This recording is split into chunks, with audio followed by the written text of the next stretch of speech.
এজন্য কখনো কাউকে টেক্সট করবা না যে আমি তোমাকে হারিয়ে ফেলেছি, মানে I have lost my everything. No, you don't have lost anything. No, আপনি কিছু লস্ট করেন না, আপনার সব আছে। আল্লাহ আপনাকে সব দিয়েছে, জাস্ট আবার দাঁড়িয়ে যান। ভরসা যদি আল্লাহর উপরে সঠিকভাবে হয়, আপনাকে রাস্তা দেখায় দিবে একজন, আওয়াজ দিয়ে বলেন তিনি কে? আল্লাহ আমাদের সবাইকে আল্লাহর উপরে অগাধ বিশ্বাস রাখার তৌফিক দান করুন। আমিন বলবেন না? জোরে সোরে বলেন আমিন। আচ্ছা,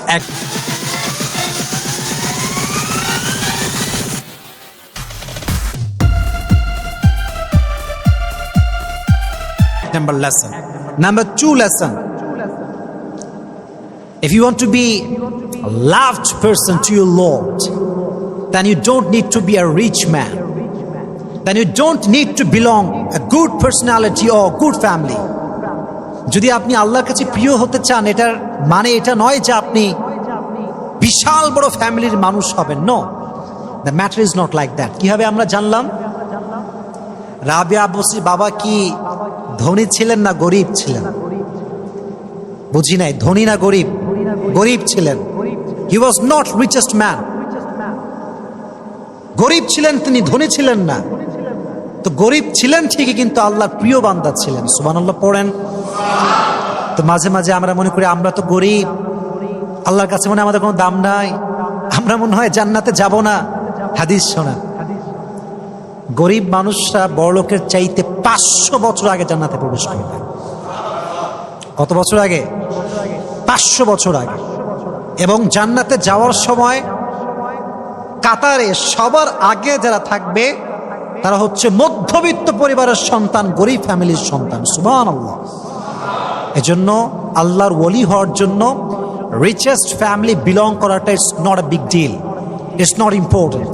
আমরা যতটুকু আছি এখান থেকেই আল্লাহর প্রিয় হওয়ার চেষ্টা করবো। রাজি আছেন তো ইনশাআল্লাহ? আচ্ছা, নাম্বার 3, এটা খুবই সহজ এবং এটা আমরা সবাই জানি। আপনাদেরকেও বলছি, স্বামীর জন্য জান্নাত হারাম যদি স্ত্রী নারাজ হয়, স্ত্রীর জন্য জান্নাত হারাম যদি স্বামী নারাজ হয়। কথা কি বোঝা যায়? কথা কি বোঝা যায়?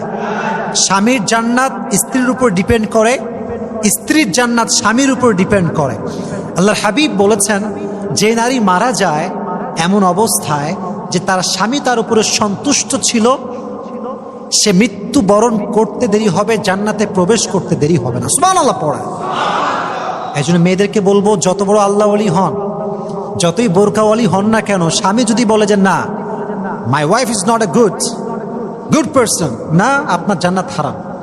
এই জন্য আল্লাহ আমাদের বোনদেরকে স্বামীর খেদমত বেশি বেশি করার তৌফিক দান করুক। সকলেই পড়ে আমিন।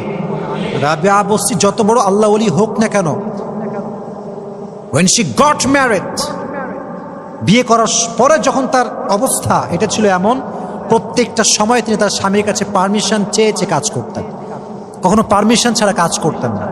এই জন্য আমার বন্ধুদেরকে বলবো, যাই করেন না কেন জীবনে, স্বামীকে সন্তুষ্ট করা আপনার লাইফে একটা বড় অ্যাম্বিশন, বড় একটা মিশন, এটা আপনার লাইফের ডেস্টিনেশন। আল্লাহ আমার প্রত্যেকটা বোনকে স্বামীর খেদমত করার তৌফিক দান করুন। সকলেই পড়েন আমিন। তাহলে আমরা কয়টা শিক্ষা বললাম? কয়টা বলেছি? 3টা। 1, আল্লাহর উপরে কি বিশ্বাস? অগাধ বিশ্বাস, স্ট্রং ফেথ। নাম্বার 2, কে বলতে পারেন? আল্লাহওয়ালা হওয়ার জন্য বড়লোক ফ্যামিলি দরকার নাই, গরিব হলেও চলে। নাম্বার 3 বলেছিলাম কি, যদি আপনি জান্নাতে প্রবেশ করতে চান পুরুষ হয়ে, স্ত্রীকে সন্তুষ্ট করতে হবে। যদি আপনি জান্নাতে প্রবেশ করতে চান নারী হয়ে, স্বামীকে সন্তুষ্ট করতে হবে। এটা দরকার আছে না নাই? আল্লাহ আমাদের সবাইকে রাবিয়া বসরির জীবন থেকে আমরা যতটুকু বলেছি, যা যা বলেছি, আল্লাহ আমাদের সবাইকে এটা মানা, বোঝা এবং আমল করার তৌফিক দান করুন। সকলেই মন খুলে পড়েন আমিন। এবং আমি আমার বোনদেরকে লাস্ট মেসেজ দিচ্ছি এখান থেকে, কেউ আমার কথাটা অমনোযোগ দিয়ে শুনবেন না, মনোযোগ দিয়ে শুনবেন। আমি মনে করি যদি বর্তমান মেয়েদেরকে রাবিয়া বসরির সঙ্গে মিলানো হয়, তাহলে পার্থক্য হবে লাইক আসমান এবং জমিন, আকাশ জমিনের পার্থক্য। কেমন পার্থক্য দেখেন? আজকালকার মেয়েরা এত বেশি মডার্ন, বাসাতে যে খাবে এটাও পছন্দ করে না, বাইরে গিয়ে খেতে হবে, রেস্টুরেন্টে যাওয়া লাগবে, অমুক জায়গায় পিৎজা খাওয়া লাগবে, বার্গার। ঠিক আছে, শখ হিসেবে ঠিক আছে, বাট নট এভরি টাইম, সবসময় ঠিক না। যখন আপনি বারবার বাহিরের খাবার খান, এতে করে আপনি বারবার বাহিরে যান, আর নারী যতবার বাহিরে যায় তার পর্দার খেলাফ হওয়ার আশঙ্কা তত বেশি। ঠিক না বলেন যুবক ভাইরা? বাহিরে কম যেতে হবে।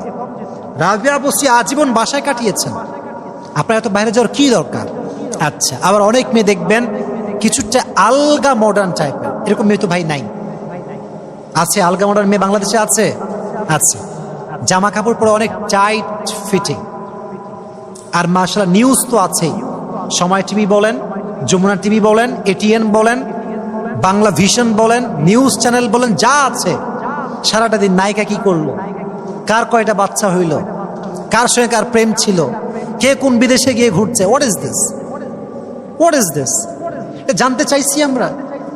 ভালো নিউজ কভার করে না, সারাটা দিন কোন ফিল্ম কি হইল, কোন নায়ক কারে কি ঠ্যাস মারলো। What is this?